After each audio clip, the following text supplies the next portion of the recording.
Directeur, avant de prendre la parole, je vous souhaiterais seulement informer le Conseil sur les Jeux Olympiques de la Jeunesse 2026, avec votre permission. Vous dire seulement que je ne commenterai pas aujourd'hui le comportement du COJOJ, parce que je considère que ce n'est pas une organisation politique. Et pour ceux qui ne le savent pas, je suis le président du COJOJ. Donc, le comportement du COJOJ, je ne le commenterai pas. Mais vous m'entendrez parler du COJOJ, parce que Wolof Ndiaye nena, le Operek Tourou. Voici des gens qui ont obtenu 112 millions d'euros sur la base de la signature de la mairie de Dakar. Et le maire de Dakar qui a signé était à l'époque en prison, Khalifa Sall. Si la mairie de Dakar n'avait pas signé, n'avait pas candidaté, il n'y aurait pas de Jeux Olympiques de la jeunesse. Alors, 112 millions d'euros, je vous invite à faire le calcul. Vous êtes quasiment à 80 milliards de francs CFA. Ces gens veulent gérer l'argent tout seuls. La ville de Dakar n'a aucune visibilité et n'a même pas un euro là-dessus. Et ça, c'est à dénoncer. Et ça, il est temps que les Sénégalais le sachent. Quand une ville candidate pour accueillir des Jeux Olympiques, la première raison qui motive une ville pour candidater, c'est d'abord l'héritage de ces Jeux. L'héritage de ces Jeux, ça veut dire aujourd'hui, ces gens ne sont pas en mesure de vous dire ce qu'ils sont disponibles à faire pour la ville de Dakar, en termes d'infrastructure. Tous les projets qu'on leur a donnés, ils l'ont rejeté. Ils travaillent tout seuls, ils ne respectent personne, et ça, j'ai eu à mettre les formes par rapport à ma relation avec le président Diagne Ndiaye. Mais ça, c'est terminé. Et lundi, je communiquerai sur ce scandale qui se passe au COJOJ. Une petite brochette de personnes ne peuvent pas garder par devers eux quasiment 80 milliards au nom d'une ville qui a candidaté et ne sont même pas en mesure de vous dire voici des terrains synthétiques qu'on peut aménager dans vos quartiers, voici des bandes de terre qu'on peut aménager, transformer en parcours sportif. On leur a donné 3 projets. On leur a donné la corniche des HLM. On leur a donné un projet étudié, ficelé et chiffré. On leur a donné le boulevard de la Gueule Tapée, qui quitte de la place de l'Obélisque et qui va jusqu'à Abass Ndao. On leur a donné la VDN 3, l'extension, après le cimetière de Yoff.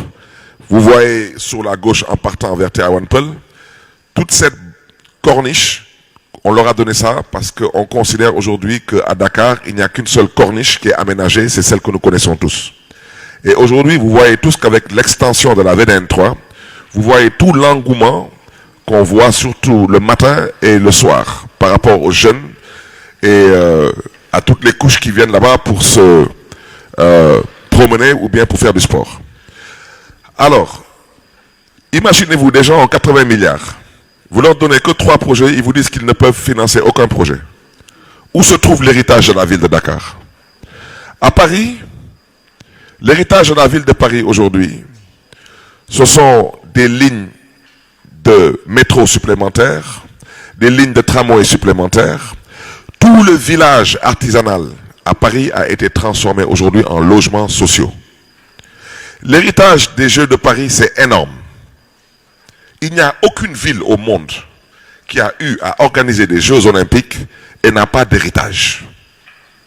Aujourd'hui, prendre Ibamar, le réfectionner, ce n'est pas un héritage. Ibamar, c'est de l'existentiel. Aujourd'hui, partir à la piscine olympique et faire des investissements, ce n'est pas un héritage. C'est de l'existentiel.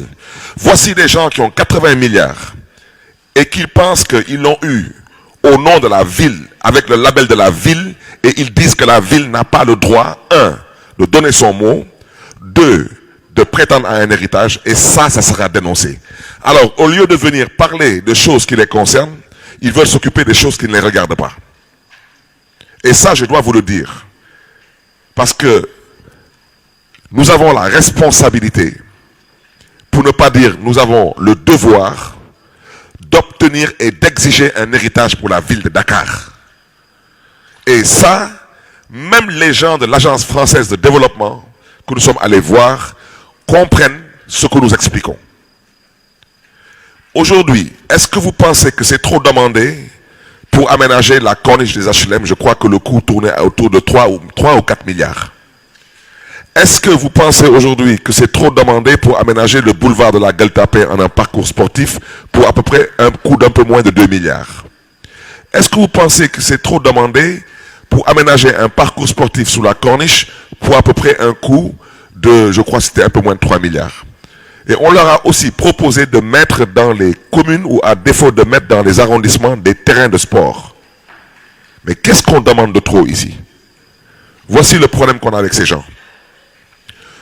Et l'une des raisons pour lesquelles je suis venu ici, c'est parce que j'avais entendu qu'ils venaient exposer. Telou Epoutourou. C'est du jamais vu. 80 milliards. Il y a dans cette salle des gens qui viennent du milieu sportif. Le maire de Biscuiterie est là. Ils savent très bien que ce qu'on demande, ce n'est pas trop demandé. 80 milliards qu'ils ont obtenus du CEO. Parce que la ville de Dakar, par le biais du maire de Dakar, a signé pour dire on candidate. Et aujourd'hui, eux, de façon unilatérale, ils disent à Dakar, on n'a rien à vous dire, et vous, demain, vous venez faire de la figuration, et vous venez seulement dire au monde entier que vous participez, que vous êtes partie prenante et que tout se passe bien. Rien ne se passe bien. Absolument rien du tout.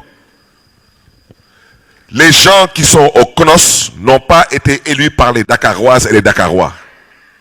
Même si les Olympiques ont une forme d'organisation, c'est un manque de respect notoire, je le répète, notoire, que de penser une minute que vous pouvez organiser des Jeux Olympiques dans une ville et prétendre que cette ville n'a pas le droit de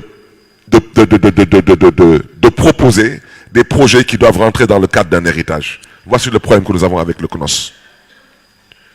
Et particulièrement le COJOJ, qui est le comité d'organisation des Jeux Olympiques de la jeunesse.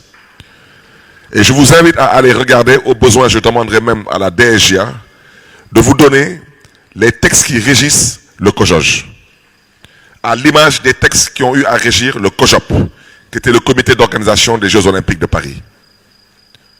Paris a obtenu, en termes d'héritage, des milliards d'euros d'infrastructures nouvellement construites.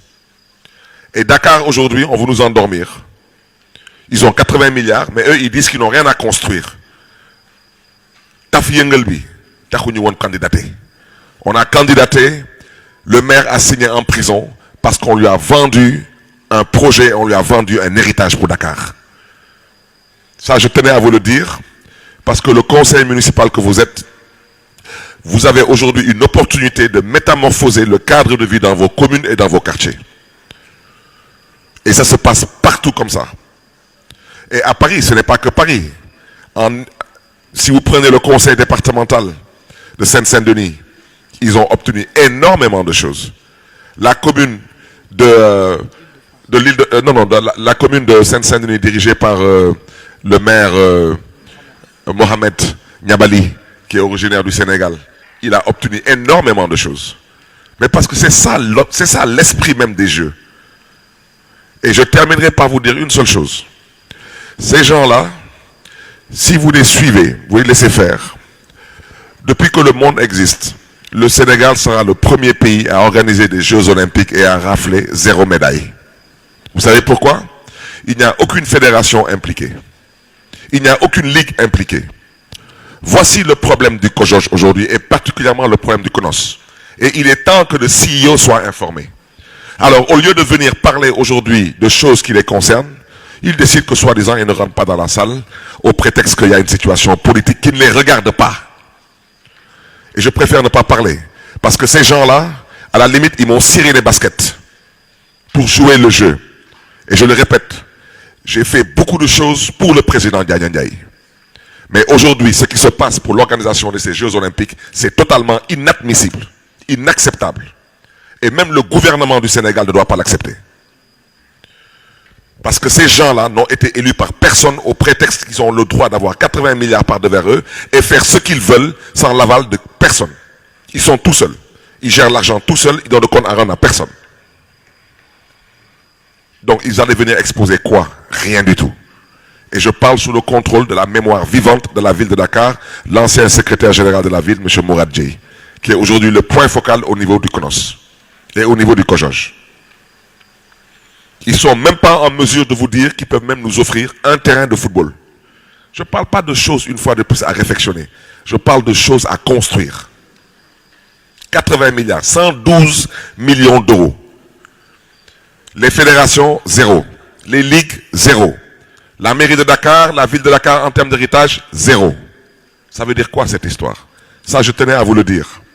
Parce que la suite de ce combat, même si je ne suis pas là, vous devez vous battre pour que Dakar puisse obtenir sa place et que Dakar puisse aussi être considéré et respecté. Parce que c'est Dakar qui a candidaté, ce n'est pas le CONOS. Je vous remercie.